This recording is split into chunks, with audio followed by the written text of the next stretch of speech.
மாடம் தமிழ்நாடு பார்வையாளருக்கு வணக்கம். இன்று வரலாற்றில் ஒரு மிக முக்கியமான ஒரு நாள் என்னென்னா 1976 இன்று தான் எமர்ஜென்சி நெருக்கடி நிலையை காரணம் காட்டி திமுக அரசு கலைஞர் கருணாநிதியுடைய அரசு கலைக்கப்பட்ட ஒரு நாள். 1975 எமர்ஜென்சியை டெக்ளேர் பண்ணிடுறாங்க. இந்திரா காந்தி தேர்தலில் நின்றது செல்லாது என்று சொல்லி அலகாபாத் உயர்நீதிமன்றம் தீர்ப்பு வழங்கியதை ஒட்டி நீதிமன்றம் என்ன சொல்லுது, இனிமேல் நீதிமன்றமே கிடையாது அப்படின்னு சொல்லி நெருக்கடி நிலையை கொண்டு வந்து விட்டார்கள். இருந்தாலும் கூட தமிழ்நாட்டை பொறுத்தவரை நடைமுறைப்படுத்தாமலே இருந்தது அன்றைக்கு திமுக அரசு. தமிழ்நாடு, குஜராத் 2 மாநிலங்களில் மட்டும்தான் நடைமுறைப்படுத்தாமல் இருந்தார்கள். இப்போ இந்திரா காந்தியே பார்லிமெண்ட்டில் பேசுகிறப்ப இது ரெண்டுமே நமக்கு ஒரு தனிமைப்படுத்தப்பட்ட தீவுகளாக இருக்கிறது அப்படிலாம் சொல்லி பேசியிருந்தாங்க. நிறைய பேர் நெருக்கடி நிலையை எதிர்த்தவர்களாம் தமிழ்நாட்டுக்கு வந்தார்கள். இங்கே தான் எந்த விதமான பிரச்சனையும் இல்லைன்னு. அப்படி இருக்கக்கூடிய ஒரு சூழலை தான் 1976 இதே நாள் ஜனவரி 31 கலைஞருடைய அரசு கலைக்கப்பட்டது. அப்போ கடைசியாக அவர் டான் போஸ்கோ ஸ்கூலில் ஒரு நிகழ்ச்சியில் கலைஞர் கலந்துக்கிட்டு பேசுகிறார். என்னுடைய ஆட்சி எவ்வளோ நாள் இருக்கும் அப்படிலாம் சொல்ல முடியாது, இன்றைக்கி கூட அது கலைக்கப்படலாம் அப்படின்னு சொல்கிறார். வீட்டுக்கு வர்றாரு, செய்தி வருகிறது, முரசொலி மாதிரி சொல்லுகிறார், இந்த மாதிரி ஆட்சியை கலைத்து விட்டார்கள் அப்படிங்கிற செய்தியை சொல்கிறார்கள். அதற்கு பிறகு நடந்தது எல்லாமே நமக்கு தெரியும், விலாவாரியாக தெரியும். ஆனால் அன்றைக்கு காங்கிரஸ் செய்த தவறு அப்படிங்கிறது இன்றைக்கு காங்கிரஸே பாதிக்கப்படக்கூடிய ஒரு சூழலை பார்க்கிறோம். அவங்க எந்தெந்த விஷயத்திலலாம் தவறுகளை செய்ய ஆரம்பித்தார்களோ இன்றைக்கி அதெல்லாம் 2 மடங்காக ஒன்றிய பாஜக அரசு செய்கிறது என்பதை பார்க்குறோம். அருந்ததி ராய் சமீபத்தில் பேசுகிறப்போ ஒரு விஷயம் சொன்னாங்க, நாங்கள் காங்கிரஸுக்கும் பாஜகவுக்கும் எந்த வித்தியாசம் இல்லைன்னு தொடர்ச்சியாக விமர்சனம் பண்ணியிருந்தோம். ஏன்னா காங்கிரஸ் நைட்டில் பண்ணுறத பகலில் பாஜக பண்ண விமர்சனம் பண்ணியிருந்தோம். ஆனால் பாஜக ஆட்சிக்கு வந்தது பிறகு தான் தெரிகிறது காங்கிரஸ் எவ்வளவோ பரவாயில்லன்னு. ஏன்னா குறைந்தபட்சம் அதுக்கு ஒரு கூச்சநாச்சமாவது இருந்தது இரவில் செய்வதற்குன்னு. இவங்களுக்கு எதுவுமே கிடையாது, எல்லாவற்றையுமே வெளிப்படையாக செய்கிறார்கள் அப்படின்னு சொல்லி அருந்ததி ராய் சொன்னாங்க. அதனால் நெருக்கடி நிலை பின்னால் நெருக்கடி நிலைக்கு இந்திரா காந்தி மன்னிப்பு கேட்டுக்கொண்டார் என்பதெல்லாம் வரலாறு. ஆனால் இவங்க எந்த விதமான மன்னிப்புமே கேட்க மாட்டாங்க அப்படிங்கிறதுமே ஒரு வரலாறு. அதனால் இது போன்ற தருணங்களை நாம் நினைவு கூறுவது என்பது மிக மிக முக்கியமான ஒன்று. ஷோக்குள்ள போது முச்சந்திசோ நான் உங்கள் சுகுணாதிவாகர். நான் அலெக்ஸ் பாண்டியன்.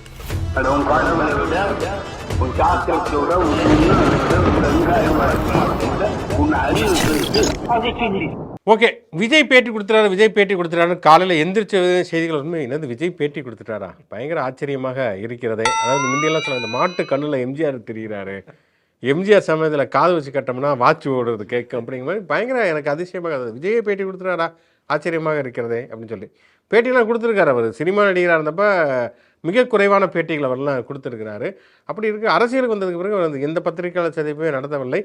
கரூரில் 41 பேர் உயிரிழந்த நேரத்தில் கூட பத்திரிகையாளர்கள் சார்னு கூப்பிட்டப்போ கூட அவர் கொடுக்கல. அப்படிப்பட்ட நேரத்தில் அவர் கொடுத்துட்டாரா அப்படின்னு பார்க்குறப்ப தான் தெரிகிறது அவர் கொடுத்ததாக சொல்லப்பட்டதாக கருதப்பட்டதாக நம்பப்பட்டதுன்னு. இந்த அப்போலோவில் ஜெயலலிதா அட்மிட் ஆகியிருந்தப்ப வரிசை எல்லாரும் உள்ளே போய் பார்த்துட்டு அம்மா இட்லி சாப்பிட்டாங்க, அவன் இன்னைக்கு சட்னி சாப்பிட்டாங்க அப்படின்னு சொல்லியிருந்தாங்க. குறிப்பாக 2 பேர் சொல்லிகிட்டே இருப்பாங்க. ஒருத்தர் பொன்னையன் முன்னாள் அமைச்சர், இன்னொருத்தங்க CR சரஸ்வதி, அவங்க இப்போ தினகரன் கட்சியில் இருக்காங்க. அவங்க தான் சொல்லிகிட்டே இருப்பாங்க. அப்புறமேலு பின்னால் திண்டுக்கல் சீனிவாசன் தான் அந்த உண்மையை வரைச்சார். அம்மா இட்லியும் சாப்பிடல, சட்னியும் சாப்பிடல, போய் தாங்க சொன்னோம் அப்படின்னு சொல்லி. அப்போ ஒரு முறை தாப்பாண்டியன் இப்படி தான் போனார். தாப்பாண்டியன் போயிட்டு வெளியில் வந்த பிறகு அவர்கிட்ட பத்திரிகையாளர் போய் கேட்குறாங்க, நீங்கள் ஜெயலலிதாவை பார்த்தீங்களா அப்படிங்கிறப்ப அவர் என்ன சொன்னால், ஜெயலலிதாவை பார்த்ததாக சொன்னவரை நான் பார்த்தேன் அப்படின்னு சொன்னார். அது மாதிரி என்னென்னா, விஜய் பார்த்ததாக சொன்னவரை, பேட்டி எடுத்ததாக சொன்னவரை NTTV குழு வெளியில் வச்சுட்டு அவரை போய் பார்த்தீங்கன்னா என்ன நடந்துச்சு அப்படிங்கிறப்ப அவர் பேட்டி கொடுக்குறாரு. இப்போல்லாம் விஜய் சொன்னார் அப்படின்னு சொல்லிட்டு பரவசத்தோடு பேட்டி கொடுப்பதை நம்ம பார்க்குறோம். நேற்று NTTV சமிட் நடந்தது. திமுகவுடைய தலைவர் ஸ்டாலின், அப்புறம் துணை முதலமைச்சர் உதயநிதி ஸ்டாலின், அதிமுகவுடைய பொதுச் செயலாளர் எடப்பாடி பழனிசாமி எல்லாருமே அங்கே போய் கலந்து கொண்டு பேசினார்கள். இவர் தான் வீட்டுக்கு டோர் டெலிவரி தானே, அதனால் NTTV ஸ்விக்கி ஜொமோட்டோ மாதிரி அவங்க தனியாக ஒரு டோர் டெலிவரி ஆரம்பித்திருக்கனால விஜயை நேரடியாக பார்த்து, அது சரி அப்படி பார்த்தா கூட கேமராவை ஆன் பண்ணிவிட்டு பேசுகிறாருனா கூட சரி அது ஒரு பேட்டின்னு சொல்லி நம்ம அதை பொருட்படுத்தலாம், அதை நம்ம கணக்கில் எடுத்துக்கலாம். அதுவும் கிடையாது. அவர் பேட்டி கொடுத்ததா இன்னொருத்தர் சொல்லுகிறார். சரி அதில் என்ன தான் சொல்லியிருக்காரு அப்படின்னா நீ ஒரு கேள்வி என்னென்னா, நீங்கள் இடதுசாரியா வலதுசாரியா அல்லது சென்ட்ரிஸ்டா மையவாதியா? ஏன்னா விஜய் இவர் கமல் வந்ததுக்கு பிறகு இந்த சென்ட்ரிஸ்ட்டுங்கிற வார்த்தை ஃபேமஸ் ஆச்சு. அதுக்கு முன்னாடி இடதுசாரி வலதுசாரின்னு தான் சொல்லிட்டு இருந்தாங்க. அதுக்கு விஜய் என்ன சொல்லியிருக்காங்கன்னா, நான் இடதுசாரியும் கிடையாது, வலதுசாரியும் கிடையாது, மையவாதியும் கிடையாது, எனக்கு மக்கள் பிரச்சனைகள் தான் முக்கியம் அப்படின்னு இருக்காங்க. அப்போ அந்த இடதுசாரியெல்லாம் மக்கள் பிரச்சனைகளை பேசாமல் வேற என்ன மங்காத்தா படம் பற்றியா பேசிக்கிட்டு இருக்காங்க அப்படிங்கிறது தெரியல.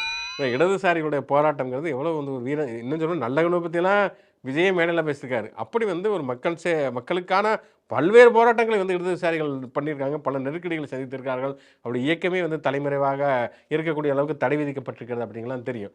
இடதுசாரியும் கிடையாது, வலதுசாரியும் கிடையாது, நான் சென்ட்ரிஸ்ட்டும் கிடையாது, மக்கள் பிரச்சனைக்காக நான் பேசுவேன் அப்படின்னா அது என்ன அப்படிங்கிறது நமக்கு புரியவே இல்லை. ஆனால் இதில் என்னென்னா ஒரே ஒரு விஷயம் என்னென்னா, தனக்கு ரோல் மாடல் யாருங்கிறப்ப எம்ஜிஆர், ஜெயலலிதா, கலைஞருங்கிற 3 பேரையுமே அவர் சொல்லியிருக்கிறார் அப்படிங்கிறத நம்ம பார்க்குறோம். ஆனால் அவர் கொள்கை தலைவராக ஏற்றுக்கொண்ட 5 பேர் வேற, அதுக்கிடையில் பஸ்ஸில் வரைஞ்சவங்க 2 பேர், அண்ணா, எம்ஜிஆர். அதுக்கப்புறம் ஜெயலலிதாவை வந்து அவர் வந்து ஜெயலலிதாவை ஏற்றுக்கொண்டார், செங்கோட்டையனையும் ஏற்றுக்கொண்டார், செங்கோட்டையன் ஜெயலலிதா ஏற்றுக்கொண்டார். இப்போ கலைஞர் வரைக்கும் வந்துட்டா அப்படி அவர் கொஞ்சம் கொஞ்சமாக போனோம்னா ஸ்டாலின், உதயநிதி ஸ்டாலின் வரைக்கும் அவர் வந்துடுவார் அப்படின்னு தான் தோணுகிறது. ஆக மொத்தம் வந்து இந்திய வரலாற்றிலே முதன்முறையாக, இன்னும் சொல்ல உலக வரலாற்றிலே முதன்முறையாக ஒருத்தர் பேட்டி கொடுத்தா இன்னொருத்தர் பேட்டி கொடுத்து அதையும் பேட்டி என்று இந்த உலகம் நம்புகிறது அப்படிங்கிறது உண்மையிலேயே வந்து இது வரலாற்றில் பொறிக்கப்பட வேண்டிய அல்லது வறுக்கப்பட வேண்டிய மிக முக்கியமான ஒரு நாள் அப்படின்னு சொல்லலாம். அதெல்லாம் தாண்டி இப்படி நடக்கிற ஒரு விஷயத்த வந்து தாவேக்கா தொண்டர்களாகட்டும், அந்த என்டிடிவியாக இருக்கட்டும், அதை கொண்டாடுற மனப்பான்மையும் நேற்று ஃபுல்லாக இன்றைக்கி வரைக்குமே இருக்குது. அது வந்து விஜய் செய்கிற அரசியல் ஒரு ஆபத்தான அரசியல் அப்படின்னாலும் அதை வந்து ப்ரைஸ் பண்ணுற ஒரு போக்கும் வந்து ரொம்ப ரொம்ப ஆபத்தானதாக இருக்குது. தாவேக்கா தொண்டர்கள் வந்து என்ன பண்ணுவாங்க, என்டிடிவியில் வந்து நீங்கள் சொன்ன மாதிரி முதலமைச்சரில் ஆரம்பித்து எதிர்க்கட்சி தலைவரில் தொடங்கி எல்லாரும் பேட்டி கொடுத்துருக்காங்க. இவர் பேட்டி கொடுத்து தான் ஒருத்தர் பேட்டி கொடுக்குறாரு. அந்த எல்லாத்தோட வீடியோவும் போட்டு இவரோட அந்த பேட்டி வீடியோ தான் வந்து வியூஸ் அதிகம் போயிருக்கான். அது வந்து இதுதான் எங்கள் தலைவரோட மாஸ் அப்படின்ட்டு அதை கொண்டாடுறாங்க. அந்த என்டிடிவி நிருபருமே வந்து உள்ள என்டிடிவி நிருபர் பேட்டி கேட்குறாரு, பேட்டி தரல அப்படின்னாக்க போயான்ட்டு வரணும். ஆனால் இவங்க வந்து அவர் கூட போய் ஒரு காஃபி சாப்பிட்டுட்டு அவரோட நின்று ஃபோட்டோ எடுத்துட்டு அதை வந்து வாசலில் நின்றுட்டு தான் கூட வேலை பார்க்குற ஆட்களெல்லாம் கூட்டி வச்சுக்கிட்டு விஜய் வந்து காஃபி கொடுத்தாரு, டீ கொடுத்தாரு, அப்படி சொன்னார், இப்படி சொன்னாருன்ட்டு அது வந்து ஒரு புகழ் அந்த ஒரு பேட்டி, அதை செய்தியை வெளியில் சொல்கிறோங்கிறத தாண்டி அதை ஏதோ அவங்களுக்கு வாழ்நாள் பெருமை மாதிரி வந்து பிரேக்கிங் நியூஸ்லாம் போட்டாங்க. அதாவது இந்திய தொலைக்காட்சிகளில் முதல்ல வந்து விஜய் வந்து எங்கள்கிட்ட தான் பேசினாரு அப்படின்ட்டு. இதெல்லாம் என்ன மாதிரியான ஒரு ஜேர்னலிசம் அப்படின்னு தெரில. இது வந்து தேர்தலே நெருங்க போகுது. இப்போ வந்து நேற்று வந்து தமிழ்நாடு அரசு வந்து இப்படி அவங்க கட்சியால் தாவேக்கா சார்பாக நடந்த ஒரு பொதுக்கூட்டத்தில் 41 பேர் இறந்துட்டாங்க. அதுக்கப்புறம் எல்லாரோட ஒருமித்த குரலாக வந்து நீங்கள் ரெகுலேஷன்ஸ் வகுக்கணும் அப்படின்னு சொன்னாங்க. அந்த ரெகுலேஷன்ஸையும் தமிழ்நாடு அரசு வந்து வகுத்து அது அரசாணையாக வெளியிடப்பட்டிருக்கு. அதை எதிர்த்து கோர்ட்டில் போய் கேஸ் போட்டிருக்காங்க. அதெல்லாம் நாங்கள் எடுத்துக்க முடியாது அப்படின்ட்டு. அப்போ அவர் என்னன்னாக்கா இதை காரணம் காட்டி கோர்ட்டில் கேஸ் இருக்குது அப்படின்னு காரணம் காட்டி அவர் வந்து பிரச்சாரத்துக்கே வரமாட்டார் விஜய் அப்படிங்கிறதான் நமக்கு தெரியுது. இன்னும் நம்ம வந்து நிஜமாலே இதெல்லாம் நடக்கும் அப்படிங்கிறதுக்கான ஆதாரங்கள் தான் தொடர்ந்து நடந்துக்கிட்டே இருக்கு. இவர் ஓட்டு போட வருவாராங்கிறதே நமக்கு வந்து தெரியல. வெயில் அதிகமாக இருக்குது, வீட்டில் வேலையாக இருக்குது அப்படின்ட்டு பக்கத்தில் இருக்க பிஎல்ஓ ஆஃபீஸர்ஸ் எல்லாம் வந்து ஓட்டு மிஷினை வீட்டுக்கு எடுத்துருவாங்கன்னு சொல்கிறதுக்கான வாய்ப்புகளும் இருக்குது. ரொம்ப தரம் தாழ்ந்து ஒரு மோசமான இந்த பத்திரிகையாளர் ராஜன் குறை அவர் இதை விமர்சித்து ஒரு கட்டுரை எழுதியிருந்தார். அதில் முடிக்கும் போது அவர் சொல்கிறாரு, எதிர்க்கட்சி தலைவர் எடப்பாடி பழனிசாமி வந்து ஒரு மோசமான தலைவர், ஆனால் அதே நேரத்தில் விஜய் வந்து தலைவர் கூட கிடையாது, மிக மோசமானவர் அப்படின்னாரு. அப்படியான ஒரு போக்கை தான் விஜய் தொடர்ந்து கடைபிடிக்கிறார். பொதுவாக பார்த்தோம் அப்படின்னு சொன்னால் வந்து ஏடிஎம்கேல ஒரு காலகட்டம், அதாவது ஜெயலலிதாவுடைய மறைவுக்கு பிறகு பார்த்தோன்னா டெய்லி ஒரு காமெடி நடக்கும். எத்தனை அணிகள் இருக்குன்னு தெரியாது. புரட்சித் தலைவி அம்மா அணி, புரட்சித் தலைவி அம்மா எம்ஜிஆர் அணி அப்படின்னு சொல்லி அணிகளே இல்லாத ஒரு அணி, அணிகள் எல்லாம் இணைய வேண்டும் என்கிற அணி அப்படிங்கிற பல்வேறு விதமான அணிகள் பார்த்தா டெய்லி ஒரு பிரேக்கிங் நியூஸ் வந்துக்கிட்டே இருக்கும். பலவிதமான காமெடிகள் அரங்கேறும். அப்படிப்பட்ட நிலைமைக்கு இன்றைக்கி பாட்டாளி மக்கள் கட்சி வந்திருக்குது. ஏன்னா பாட்டாளி மக்கள் கட்சியெல்லாம் ஒரு காலத்தில் ரொம்ப சீரியஸான ஒரு கட்சி. ராமதாசனை பேச ஆரம்பித்தாலே அடல் பறக்கும். அவர் வந்து மரம் வெட்டி அப்படின்னு ஒரு பத்திரிகை தொடர்ச்சியாக எழுதி கொண்டிருந்த பொழுது மரம் வெட்டின்னு சொன்னால் அவங்க தலையை வெட்டுங்களான்லாம் பேசியெல்லாம் இதாச்சு. ரஜினியே வந்து அள்ளு விட்டுற அளவுக்கான ஒரு சீரியஸான கட்சி.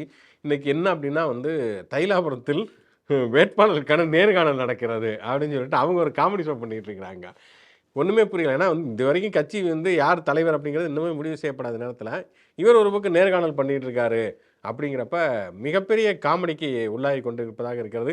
ஜி.கே. மணி வெளிப்படையாக சொல்லுகிறார், நாங்கள் வந்து எல்லா தரப்பட்டையும் பேசிகிட்டு இருக்கோம், எங்களுக்கு புரியலைங்க, எது வெற்றி கூட்டணின்னு எங்களுக்கு புரியலை, யார் ஜெயிப்பாங்கன்னே எங்களுக்கு தெரியல, அதனால் வந்து எல்லா தரப்பையும் நாங்கள் பேசிகிட்டு இருக்கோம் அப்படின்னு சொல்லிட்டு பிரேமலதா மைண்ட் வைஸே ஒரு சத்தமாக பேசிட்டாரு அப்படிங்கிறது தான் யதார்த்தமான உண்மை.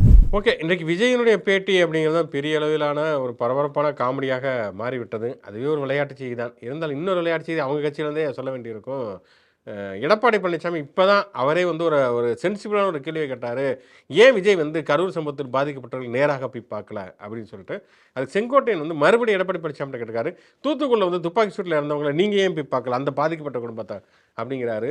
சன் நியூஸில் கார்டு போட்டிருக்காங்க. அவர் பேட்டி கொடுத்தப்ப பின்னாடியே செங்கோட்டையன் நிற்கிறாரு. நான் வந்து பேப்பர் டிவி பார்த்தாங்க இந்த நியூஸை தெரிஞ்சுக்கிட்டேன் அப்படின்னு எடப்பாடி சொல்லும் பொழுது பின்னாலேயே செங்கோட்டையன் இருந்தார். அதனால் பழைய வரலாற்றை அழிக்க முடியவில்லை அப்படிங்கிறது எல்லாருக்குமே துயரம் தான். வரலாறு என்பது துயரமான ஒரு விஷயம். ஏன்னா வரலாறு என்பது நினைவுகளாக இருக்குது. எல்லாத்தையும் அவ்வளோ சீக்கிரம் வந்து மறந்து விட முடியாது அப்படிங்கிறது செங்கோட்டையனுக்கு ஒரு ஆப்பாக திரும்பி இருக்கிறது. தாவேகா பொறுத்தவரைக்கும் டெய்லி ஒரு குழுவை அறிவிச்சுக்கிட்டே இருக்காங்க. இன்றைக்கெல்லாம் பார்த்தீங்கன்னா பிரச்சாரத்துக்கான சட்ட பாதுகாப்பு குழு அப்படின்னு அறிவிச்சிருக்காங்க. இது என்னன்னே புரியவே இல்லை. இதுக்கு பிரச்சாரத்துக்கான சட்ட பாதுகாப்பு பிரச்சாரத்தில் என்ன நடக்கும்? பொதுவாக வந்து பிரச்சாரத்தில் வந்து இப்போ 10 மணிக்குள்ளே முடிக்கணும் பிரச்சாரம், 10:05க்குனா ஒரு கேஸ் போடுவாங்க. அந்த கேஸுங்கிறது ஒன்றுமே இல்லாத ஒரு கேஸ் அது. அது 15 வருஷமாக இழுக்கும். அதுக்கப்புறமேல் போய் சாரிங்க இனிமேல் இப்படி பேசும்போது ஃபைன் ஏன போனாங்க அதிகபட்சம். எதுக்கு இந்த சட்ட குழு அப்படி இப்படிங்களான்னு தெரில. டெய்லி ஒரு குழுவை போட்டு கட்சியில் இருக்கிற அத்தனை பேருக்கு ஒன்று பொறுப்பு போட்டிருக்காங்கன்னா சம்மந்தமே இல்லை. நம்ம சொன்ன மாதிரி இவரை நாஞ்சி சம்பத்தை கட்சிக்கு எடுத்ததே வந்து பிரச்சாரம் பண்ண பரப்புரை பண்ண அவர் தேர்தல் பரப்புரை குழுவிலே இல்லை அப்படிங்கிற மாதிரியான விஷயங்கள்லாம் நடந்து கொண்டிருக்கிறது. இப்படி பல காமெடிகள் தொடர்ச்சியாக நடக்கும். நம்ம தொடர்ச்சியாக பதிவு செய்யும். இதுபோன்ற பல்வேறு விதமான செய்திகளை விரிவாக விவாதிப்பதற்கும் உரையாடுவதற்கும் மானம் தமிழ்நாடு யூடியூப் சேனலோட தொடர்புகள். முச்சன் ஷோ லைக் பண்ணுங்கள், கமெண்ட் பண்ணுங்கள். மானம் தமிழ்நாடு சேனலுக்கு சப்ஸ்கிரைப் பண்ணுங்கள். யூடியூப் மாதிரியே மற்ற சமூக இணையதளங்களையும் நமக்கான பேஜஸ் இருக்குது. அங்கேயும் லைக் பண்ணி ஷேர் பண்ணி உங்களோட ஆதரவை தொடர்ந்து கொடுங்க. மீண்டும் ஒரு நிகழ்ச்சி சந்திப்போம்.